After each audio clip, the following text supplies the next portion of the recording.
How are you? Let's get some cowbell in there for you too. Oh my gosh. Okay, I'm gonna move that and I'm gonna make sure the sound is working here.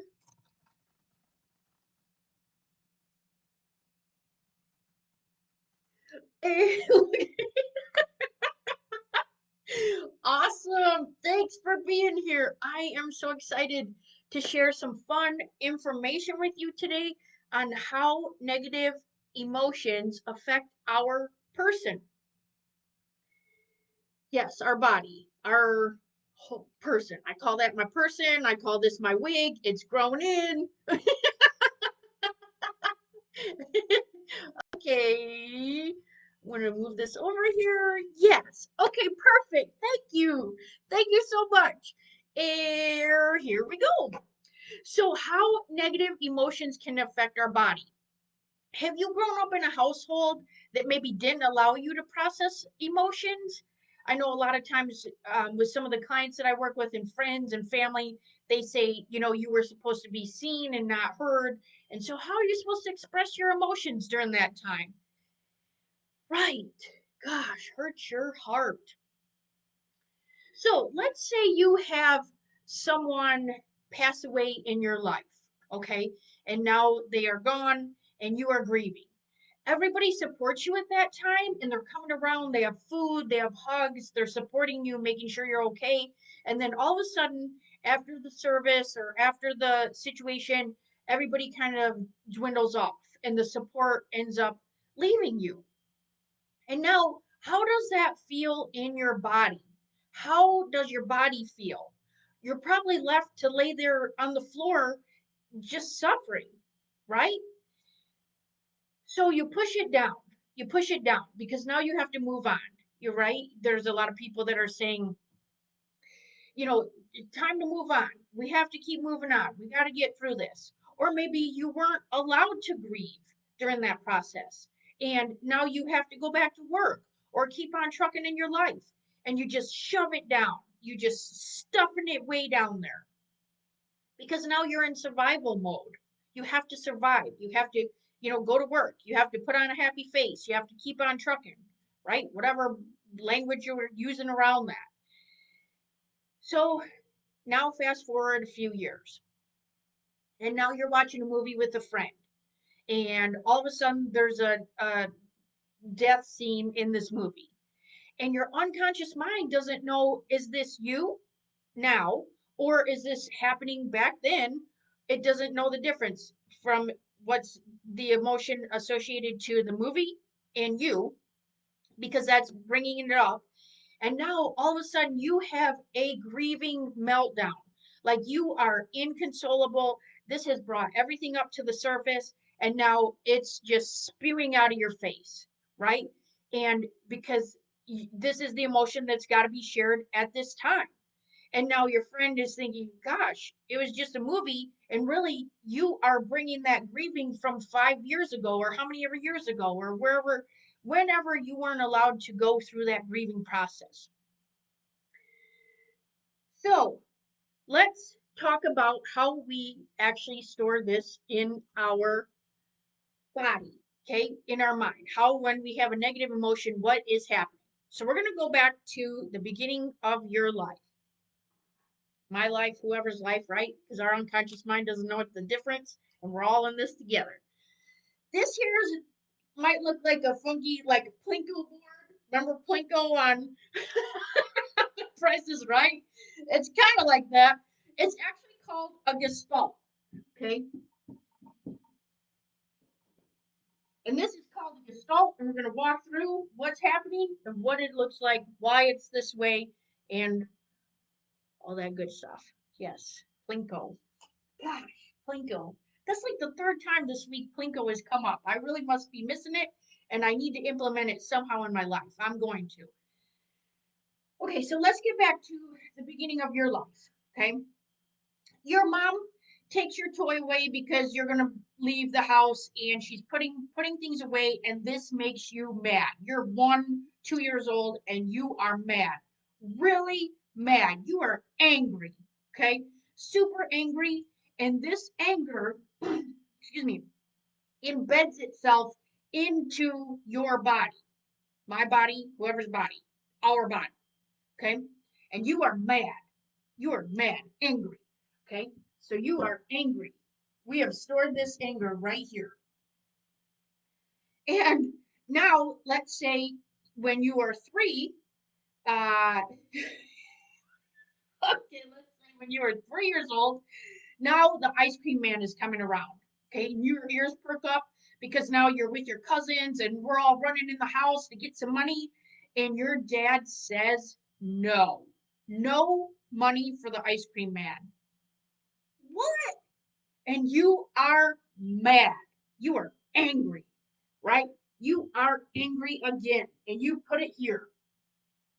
I mean, you are bent, right? We can't have ice cream money? No to ice cream? Oh. Then, when you're 5, your sibling, okay, or maybe even a cousin or whoever, if you don't have one, slaps you in the face, right in the face, slaps you in the face. They didn't like what you were saying. You got slapped right in the face, angry, okay? I just realized this is a hole and I'm writing an A in it. It's an A hole, okay? This is an angry hole. Okay, stay with me. So this is called, right? This is the Gestalt. And what that means is it's this is going to be like an emotional spider web, okay, that we are spinning inside. So this is where we hold our negative emotions, our negative experiences, things like that, things in our body. We're creating this web of negativity in our body. And let's say again, when you are 2 or 3, you don't have the words to express why you're mad, why you're crying, right? Because now, when we're crying, our parents or whoever's in charge of us will let us know that they will give us something to cry about, which, hey, super secret. We were already crying and had something to cry about. Why didn't you let us talk about it? I don't know. I would tip this silly little hat, but it's clipped in there right now. Hello, we needed to use our words. We need to put words to associate to these emotions. And now we have created these. So this gestalt, I know it stops at 4. It actually keeps going. All right. And so then, as we have more people that make us angry in our life, it's going to keep on making this chain of anger. Okay, this can be exes, friends, family, anybody else in our life.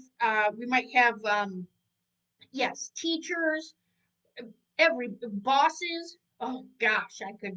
Anyways, that could just keep going, keep on, keep on. This board isn't long enough for all that, right? For us. Okay, let me get that together because that's who talking about bosses. Look, I'm triggered. All right, so we have other negative emotions that can fill up this web, this gestalt also. So there can be fear, guilt, and shame that are associated to people, right? So fear, guilt, I'm going to fill this in. Oh, just kidding. This is shame down here. And that can be, let's say when you were going to somebody's house, this may have triggered somebody a feeling in you that was associated to that person. So thinking, oh great, I don't want to see them because of this, right? I'm going to move this over so I don't forget anything here. Please hold. Okay. The yes, so these are the emotions associated, and actually, as you see, these are columns here. This column is going to be associated to a person. Okay, so these are associated to people. So this first one could be associated to your mom, your dad. Let's say you have a stepmom or a step parent, a guardian, grandparent, whoever is a negative influence in your life. Okay, so we can put fill in the blank for whoever that is for you.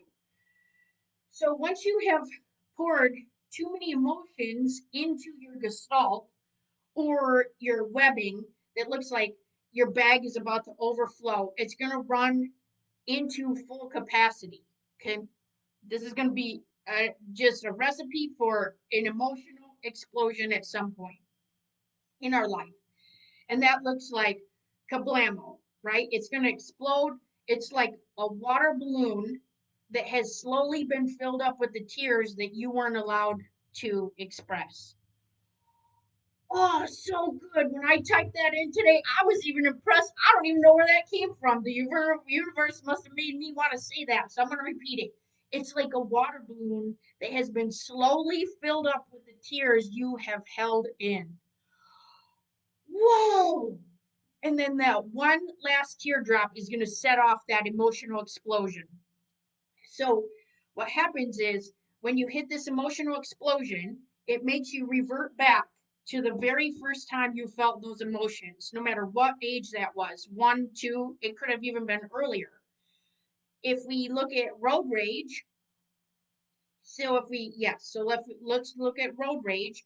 The person with this gestalt or webbing in here is at a traffic light. Okay. Light turns red, or so now we're in traffic, light turns red. I'm mad in traffic. The person in front of me doesn't go. Okay. When I revert back, because now I am livid that we aren't going and apparently not fast enough, then I'm going to revert back where I didn't have words and I just start screaming in my car and punching the steering wheel because that's all I know how to do before when I was a baby and didn't have words to express that. Does that make sense? Okay. So when we just short circuit and start freaking out, having a temper tantrum, it's because we're literally going back to the very first time that happened in our life. And it's an unconscious choice. It's not like I said, "Oh my god, I'm screaming because I remember the first time I got mad." It's not any of that. It's just your body is doing it because you go back to this part of your web. So going back to this is this part in our web where it's associated to a person in our life. Okay, this is where limiting beliefs can get caught up in our person. So let's say your mom and dad get in a fight, okay, and now you've associated that to getting divorced. Oh, I think my Wi-Fi is shorting out. So please hold. I'm gonna turn that off over here. Okay. Thank you for your patience. So, yes. So then there's a limiting belief in there because now when my parents fight, I associate fighting to getting divorced or I'm not worthy of a family being together. Let's say something else happens and my boss starts degrading me and I have a limiting belief around my voice being heard. So now I'm going to be quiet. Okay. And so these limiting beliefs get stuck in here and created within our gestalt. And they're all over. One story I heard was around a girl that was at a family restaurant. I'm actually listening to an Audible book called Think and Grow Rich. And he was talking about how when limiting beliefs are created, there was a lady sharing her story, and she said her parents got into an argument. I think it was a Chinese restaurant, and her parents got into an argument. Her dad grabbed his chest and all of a sudden fell onto the ground.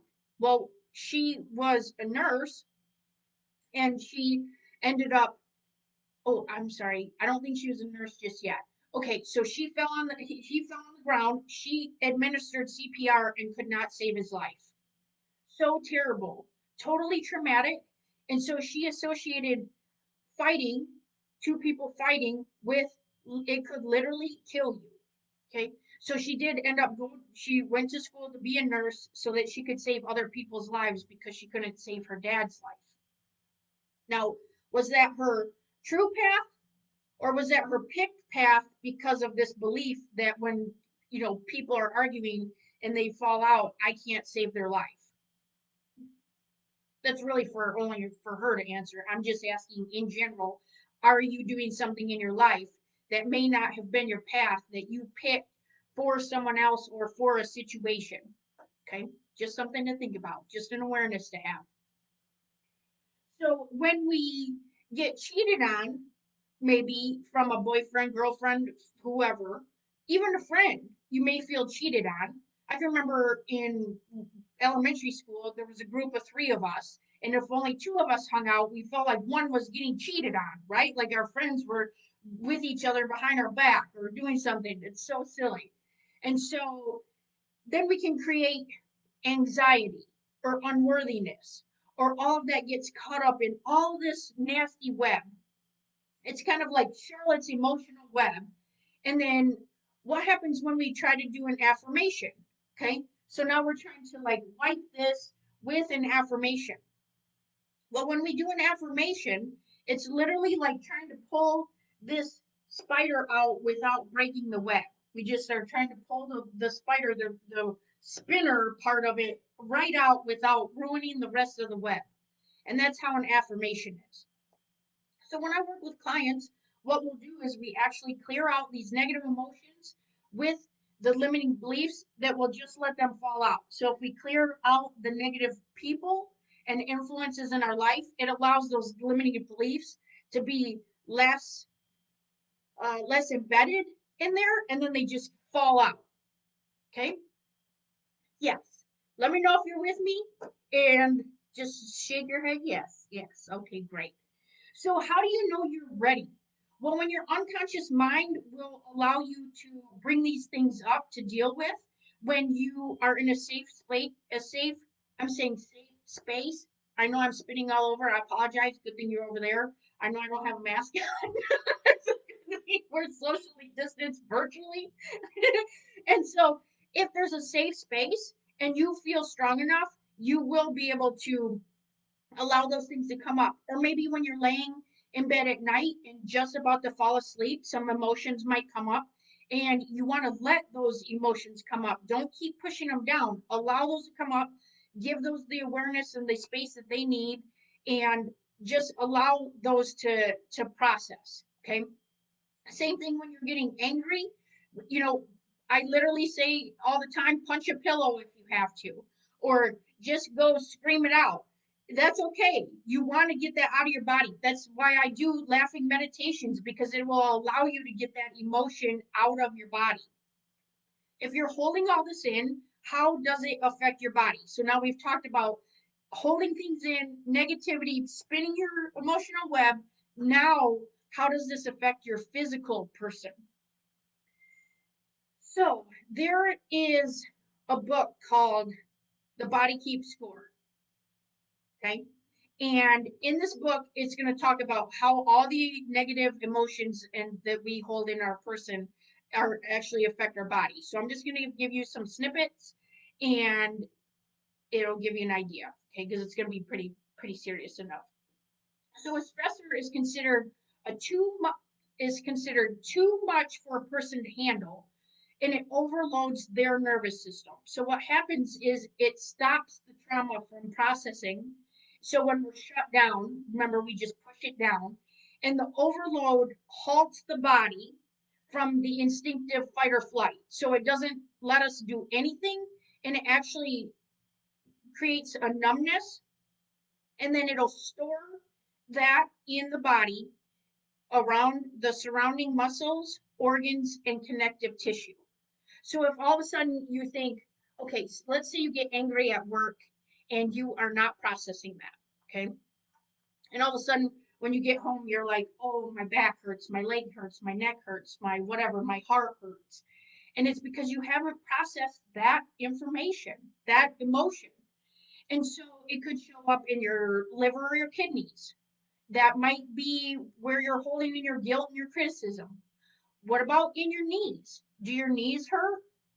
This could be representing getting stuck or holding back from moving forward. You know how like I just keep seeing like somebody holding back and like getting yanked. So anybody here with hip pain, if you hold your emotions in there, it could be related to fear of moving forward, making a major decision, or anxiety or sadness.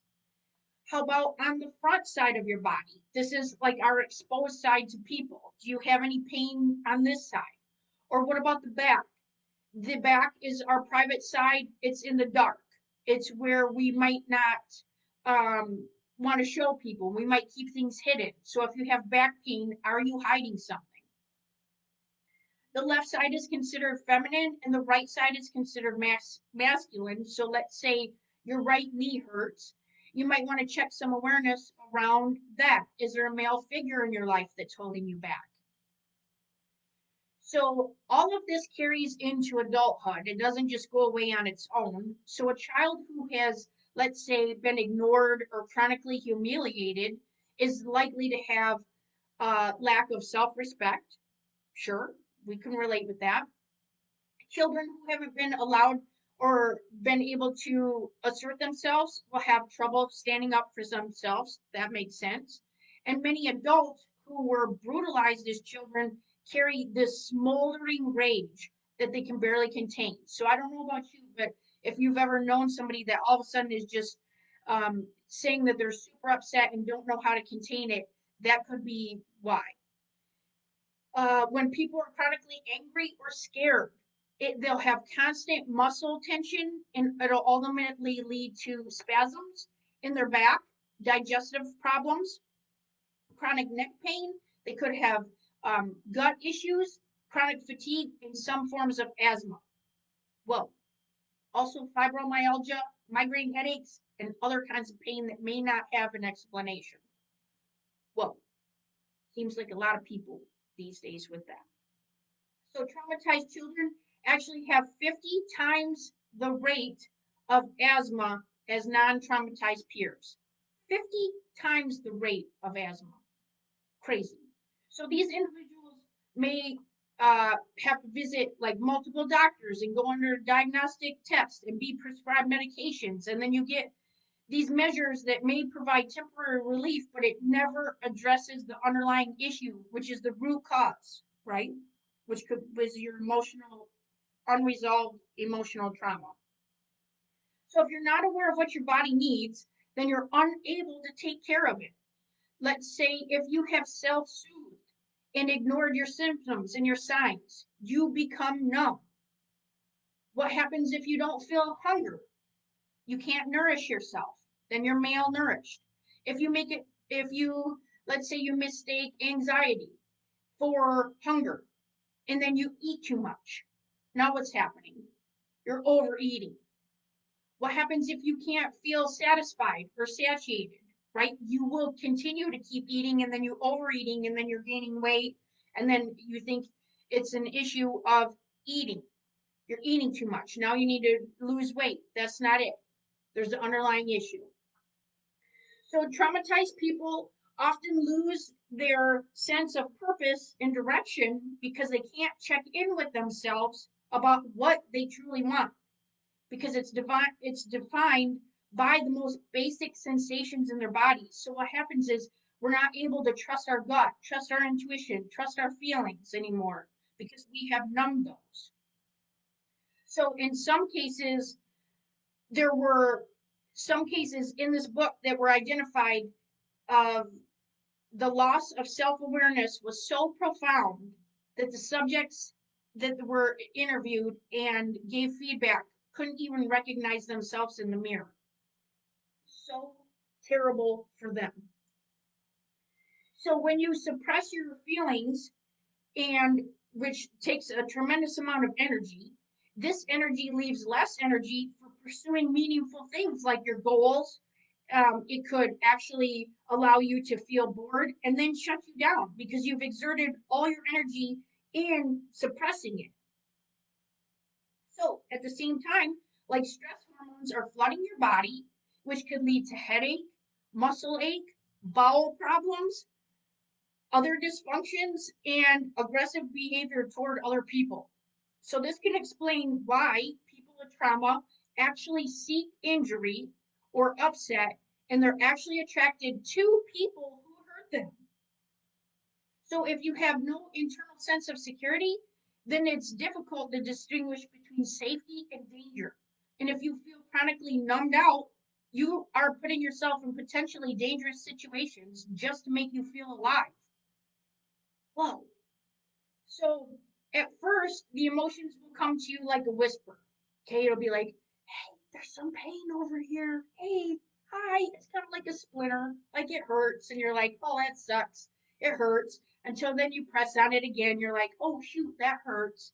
And then it's infected. And you're like, oh, that's not good. Okay, let's look at that. And then it's an infection. Now it's like a deep rooted infection. Then it gets into your bone, right? So now it's just serious. So it starts off small as a whisper, and then all of a sudden it's in your bone, which is pretty critical. So if you are ready to work on your explosive bag of crap or your balloons that are filled with tears that from issues that haven't been resolved, then I would love to work with you through this process to clear this out, to remove that despair, upset, chronic issue in your body. And I will leave with you with this today. And I appreciate your time being here with me for this long. If this was your child or your sibling or your best friend that needed this type of healing, you would support them with that. You would talk them into that. If you had a fix for them, you would bring them to get fixed. So why won't you do that for yourself? Find your happiness to be your best self for you and everyone else. So let me blaze that path to joy for you because I'm an expert and I will high kick it no matter what kind of shoe I have on. I got a croc on, I got a tennis shoe, I got a tap shoe. I don't care. I will high kick it right on out of there for you. I mean, I played roller derby. I will hip check it out of there for you. If you need backup, you need front up. I'm not picky. I'm there for you, and I can't wait to talk to you soon. All right. I hope you have a great day. Bye.